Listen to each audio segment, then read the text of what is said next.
My name is Emily. I'm 19 years old. I live in Charlotte, North Carolina. I just finished high school a few months ago. I live with my mom and little brother, Ryan. Life is quiet. I stay home most days, help around the house, and sometimes go out for coffee. I don't have a job yet. I'm still trying to figure out what I want to do next. But one thing I do know, Jake made my days feel less ordinary. I met Jake during my last year of school. He was in my math class. He was kind, quiet, and always helped others. He was the kind of boy who opened doors for teachers and picked up dropped books without being asked. Most boys joked around or tried to show off, but not Jake. He stayed calm. He smiled a lot, but never too big. Just a soft, polite smile. I liked that about him. For weeks, we didn't talk. We just passed each other in the halls.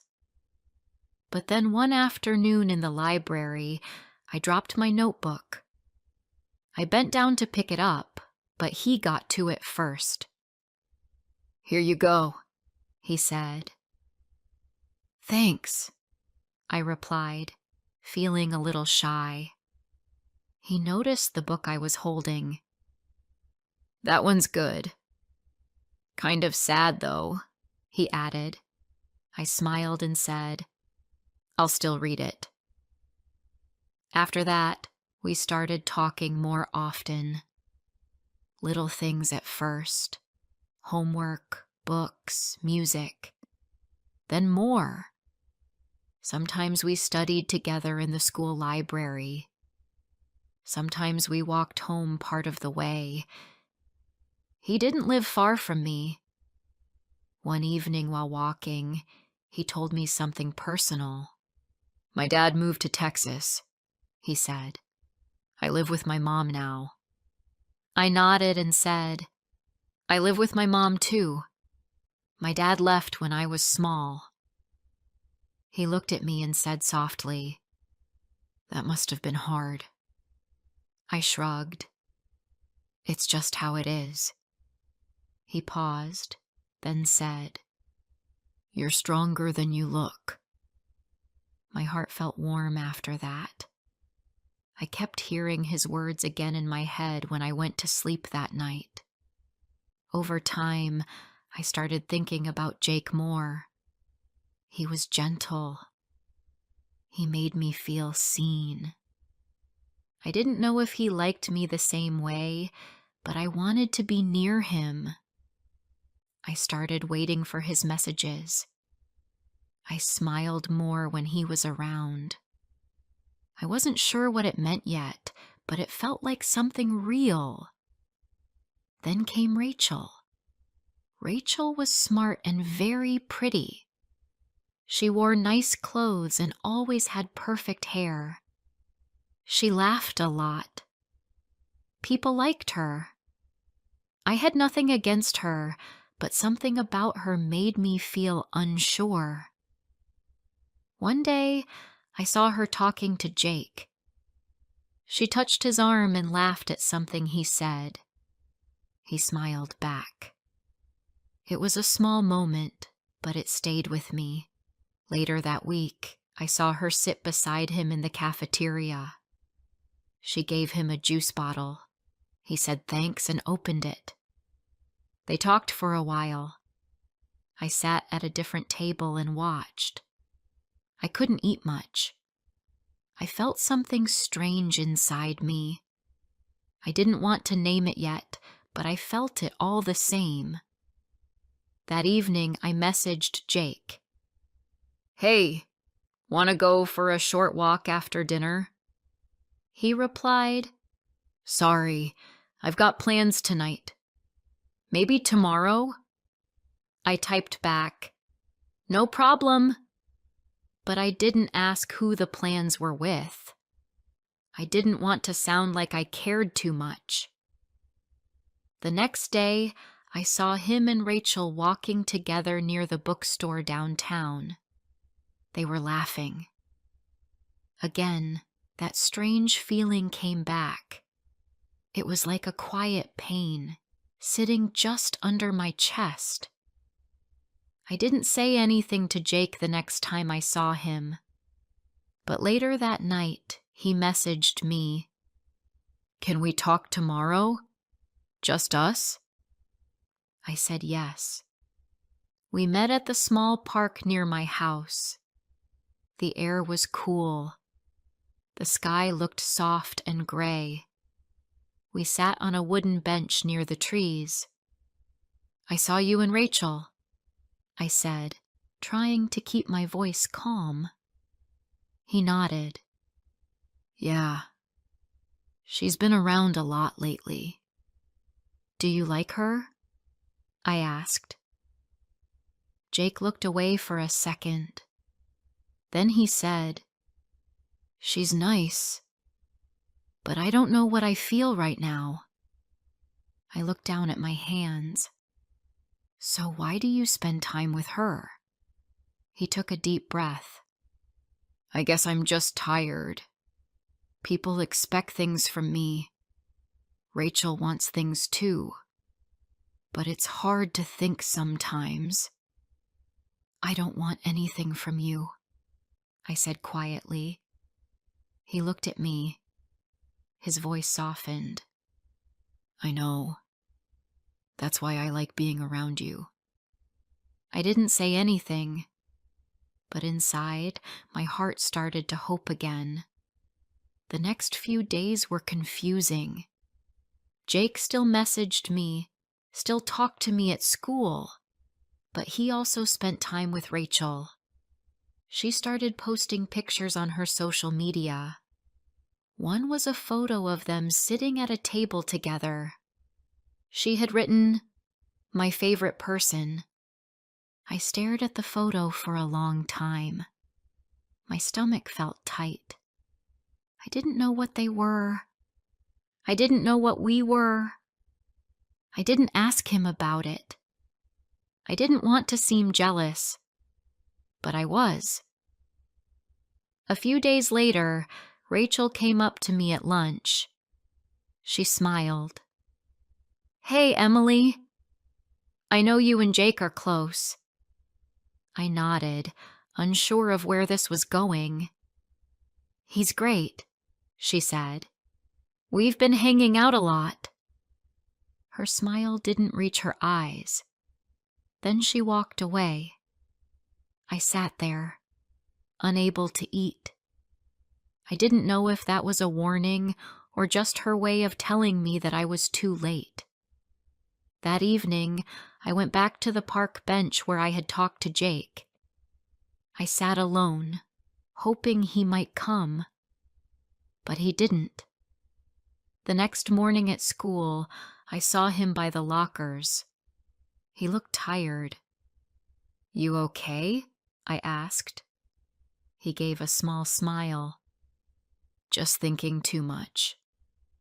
"Me too," I said. He looked at me for a long second. "You're one of the few people I feel normal around." I wanted to hold on to that moment. I wanted to ask him to stop seeing Rachel, but I didn't. I didn't want to push, so I stayed quiet. I didn't know what would happen next, but I could feel something shifting, and not in a way that felt good. Before I go on, I need to know, where are you listening from? Knowing someone hears me, understands me, gives me strength. The next few weeks passed slowly. Jake still talked to me, but something had changed. Sometimes he was quiet, even when we were alone. Sometimes he replied late to my messages. And Rachel? She was always around. At school, at the coffee shop, outside the library. Always smiling. Always near him. One day, I saw them walking together again. This time, she was holding his arm. I watched from across the street. I tried to tell myself it didn't matter, but it did. It mattered more than I wanted it to. That night, I couldn't sleep. I stared at my ceiling and thought about everything. About Jake, about Rachel, about the way things used to feel simple. I thought about how much I liked him, how safe I felt when we talked. I missed that feeling. I missed him, and yet he wasn't even gone. The next day at school, I tried to act normal. I smiled at my classmates. I did my work, but my heart felt heavy. During lunch, I saw Jake sitting alone at the edge of the courtyard. I walked over and sat down beside him. "You okay?" I asked. He looked at me and nodded. "Yeah, just tired." There was a long pause. Then I said, "You don't talk to me as much lately." Jake looked down. "I know. I'm sorry." I waited, hoping he'd say more, hoping he'd explain. But he didn't. Are you with Rachel now?" I asked. He didn't answer right away. Then he said, "I don't know. She likes me, I guess. I'm trying to figure things out." I bit my lip. "And me? What about us?" Jake looked at me, and for a moment I thought he was going to say something honest, something real, but instead he just said, "I don't want to hurt anyone."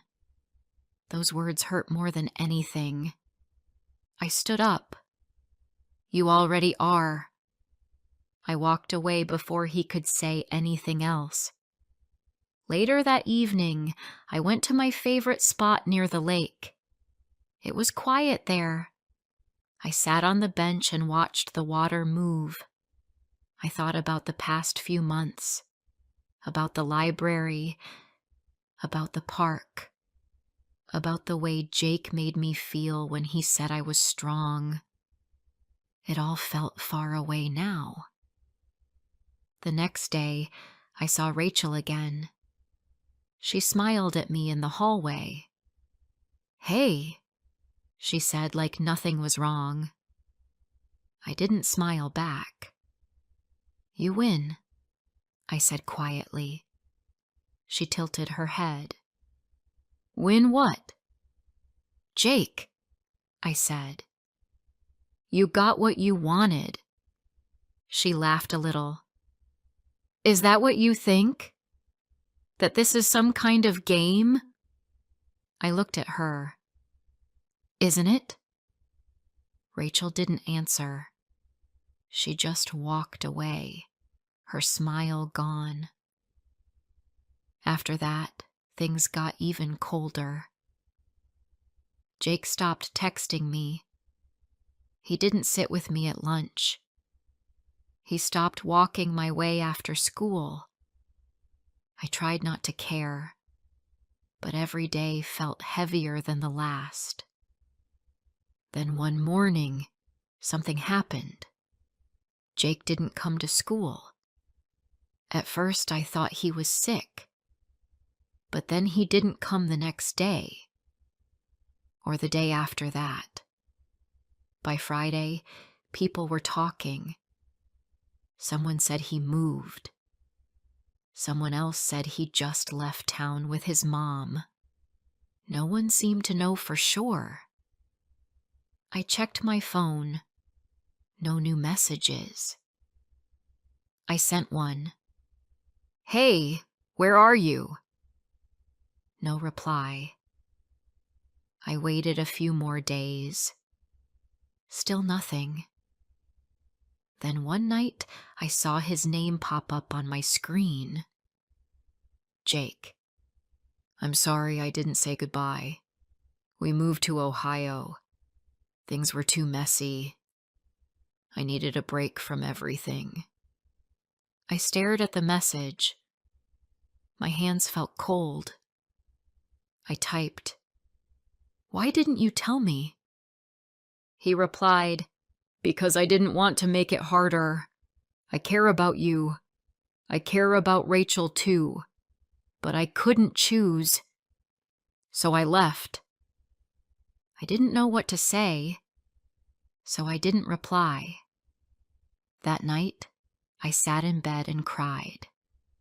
Not loud, not messy, just quiet tears that wouldn't stop.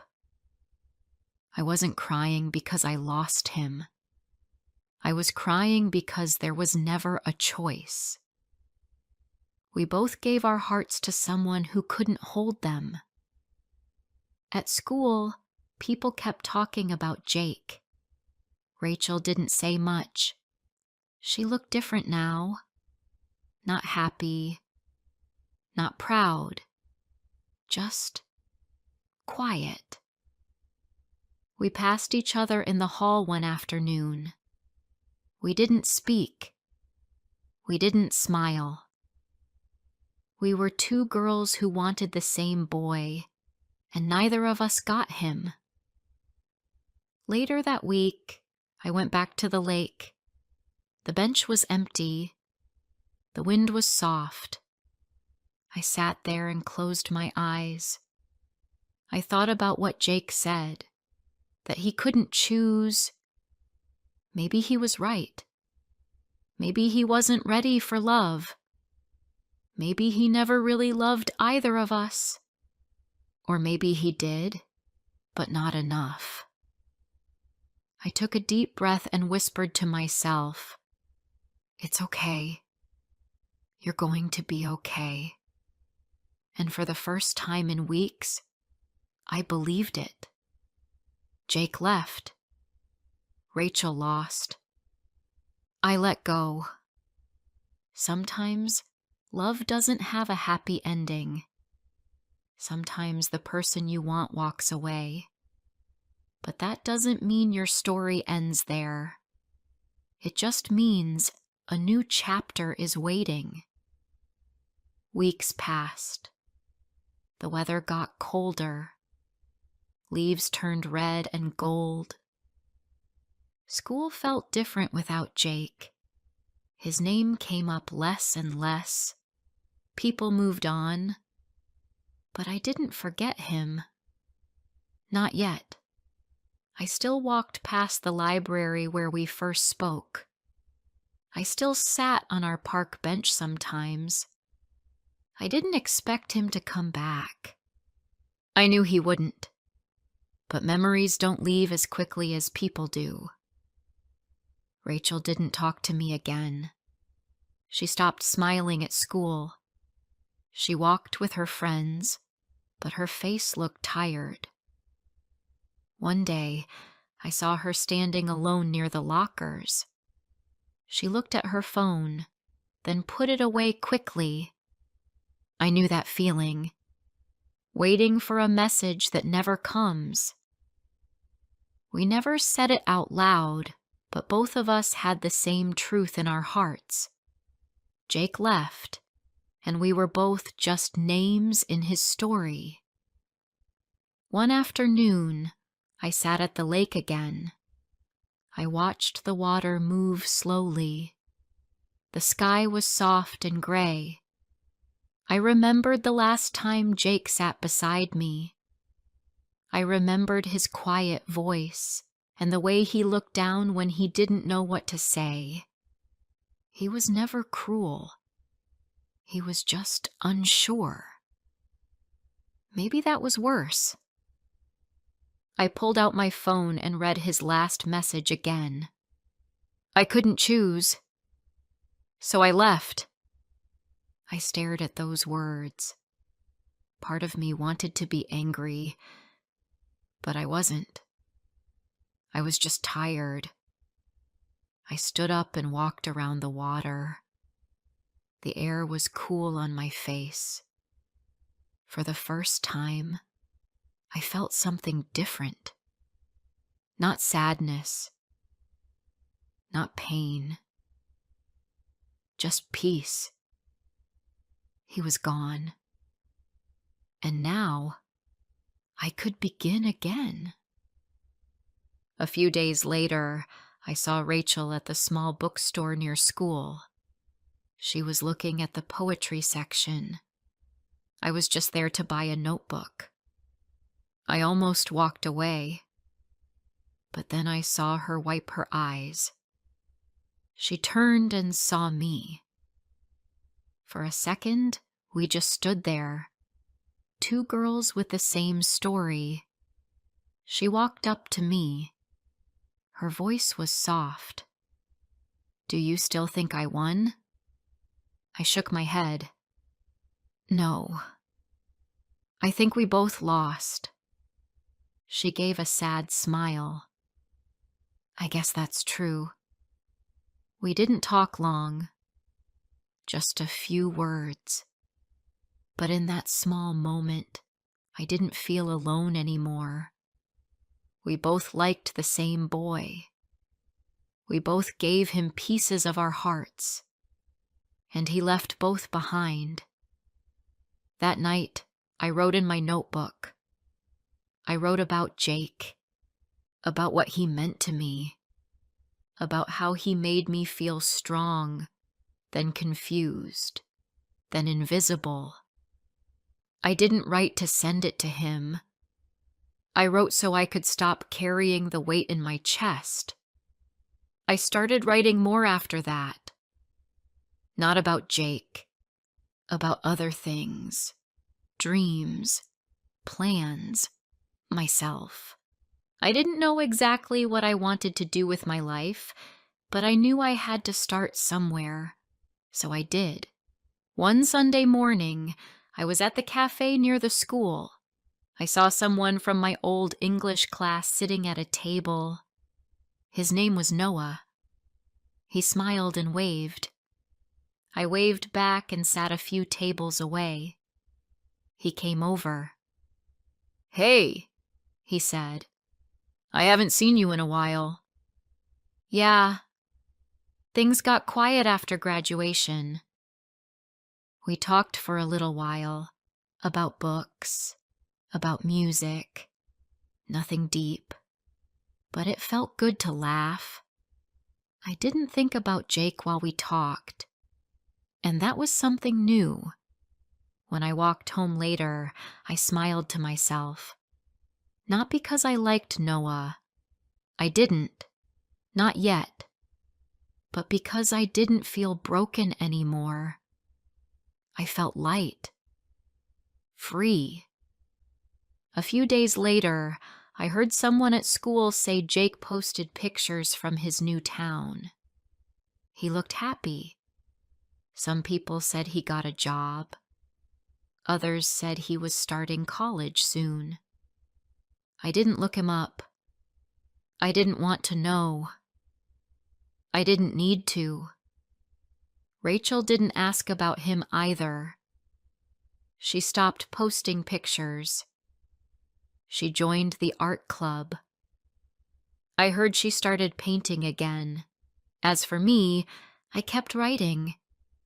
I started taking walks again, not hoping to see anyone, just walking for myself. I started smiling at small things again. Sunlight through trees, music on the radio, a good book on a rainy day. Love can feel big. It can feel like it will last forever, but sometimes it doesn't. And when it ends, it's easy to think you did something wrong. But I didn't. Rachel didn't. We both gave what we had. It just wasn't enough for someone who didn't know what he wanted. Jake never chose either of us. And maybe that was the best thing he ever did. because it gave us both a chance to choose ourselves. The last time I cried for him, I didn't know it was the last time. It just happened. One evening, I sat by the window and felt the tears fall. But when they stopped, I didn't feel empty. I felt calm, like a storm had passed. That's how healing begins, not with a big moment, but with small changes. Less pain, more peace. Jake was part of my story, but he wasn't the whole story.